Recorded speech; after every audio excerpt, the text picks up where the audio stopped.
Zeewolf came from Binary Asylum, a small Bath-based team formed by former games journalists Bob Wade, Andy Smith and Andy Wilton. After spending years reviewing other people's games, they eventually decided to put their own work in front of the critics. Published by Empire Software, it arrived late in 1994, when the Amiga was beginning to show its age next to the newer consoles, but could still throw out something genuinely different.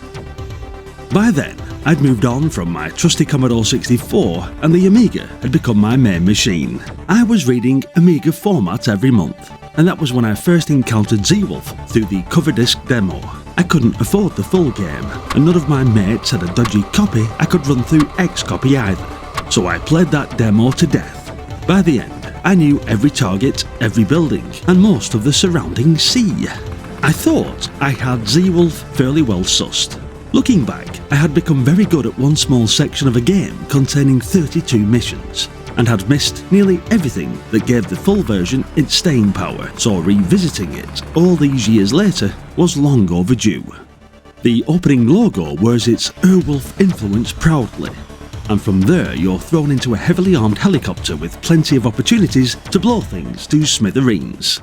You're flying across islands, military bases and stretches of open water in a simple 3D world that felt very different from most Amiga shooters at the time.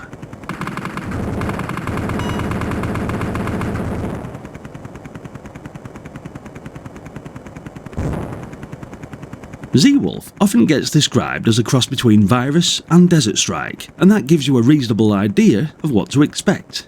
It has the floating landscape of Virus and the military operations of Desert Strike, but the flying gives it a character of its own. The direction you attack from matters, and hovering in front of several tanks while holding down fire isn't nearly as successful as it was in my head. Graphics may look basic now. The trees are little green shapes, the buildings are chunky blocks, and the landscape is made from large flat sections. Once it starts moving though, it looks far more convincing. Your shadow passes beneath the helicopter, bullets splash into the sea, and enemy aircraft drop from the sky in flames. That movement was what grabbed me on the demo. Skimming low over the terrain and lining up an attack felt exciting, even when the frame rate on my A500 Plus wasn't entirely in agreement. The scenery wasn't packed with detail, but most of the buildings were going to be reduced to rubble anyway. The full game mixes attack, rescue and escort work, but it's the way everything overlaps that keeps it interesting. You head out with one objective in mind, spot another target along the way and use far too much ammunition dealing with it. A few minutes later, you remember there was an aircraft waiting to be protected, and several missile launchers still sitting directly in its path. That's where Zeewolf becomes more than a straightforward shooter. You have the freedom to approach things your own way, but it also gives you enough freedom to completely ruin your own plan. Your aircraft carrier acts as the nearest thing to safety, while supply vehicles called camels restore fuel and ammunition. The friendly tanks are known as buffaloes, and you can carry them between the helicopter before dropping them near enemy positions. Once released, they head off and start fighting on their own, which is extremely useful as long as you're not hovering directly above them when they open fire. The hostage rescues are probably the most memorable parts. You blast open a prison, land nearby, and wait for the tiny prisoners to run towards the helicopter. Naturally, this is usually the exact moment another enemy turns up and starts firing across the landing area.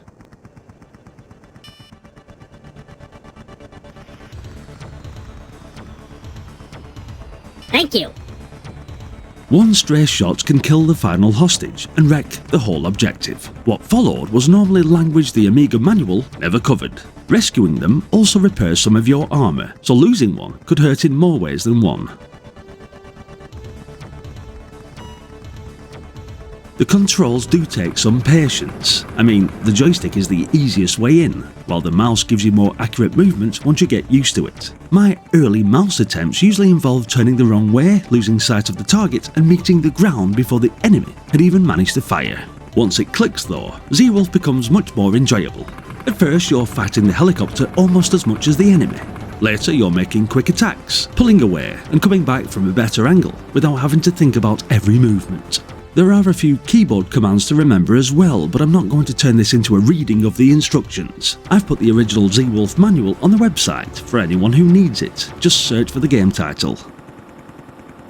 The game does have a few irritating habits. Destroyed enemies can remain on the scanner, leaving you searching an empty area for something you already blew up several minutes earlier. The targeting system can also stay interested in a smoking wreck while something very much alive continues firing at you from somewhere else. Helpful. Sound is fairly sparse once the title music finishes, but the engines, weapons and explosions do the job. The explosions have a satisfying thump, especially when you hear one somewhere off screen and realise one of your buffaloes has found something to attack.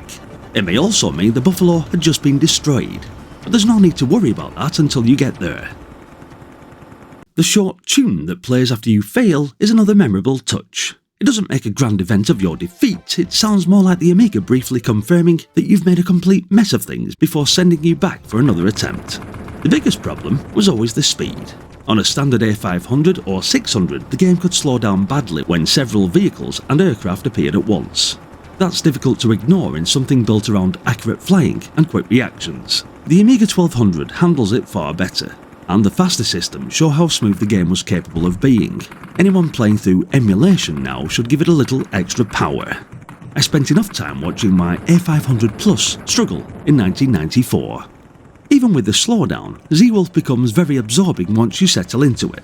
At first you charge towards everything and waste your best weapons in the opening few minutes. After a while you start thinking about your approach and working out which threat needs dealing with first. The later missions become difficult as hell, but the game improves as you improve. When you fail, you normally know exactly what went wrong, even when the answer is simply that you flew straight into a heavily defended base and hoped for the best. That was the side of Zeewolf I never experienced through the demo. I remembered the helicopter, the unusual graphics and the basic shooting, but the full game had far more depth and variety than I'd realised. It had rougher edges, the controls take time, the scanner can be annoying, and the slowdown on older Amigas hurts it badly. Even so, there's a very enjoyable shooter underneath those problems, and completing one of the tougher operations feels genuinely satisfying. Zeewolf II, Wild Justice, followed later and improved several ideas, with plenty considering it the stronger game. The original still deserves attention though. It gave the Amiga something unusual, and turned one cover disc demo into a minor obsession for me. For years, I thought I knew Zeewolf because I'd played the Amiga Format demo endlessly. It turns out I knew one small section extremely well, and had missed almost everything that made the full game worth playing. Did you own the full version, or were you also surviving on the magazine demo? Let me know what you thought of Zeewolf in the comments.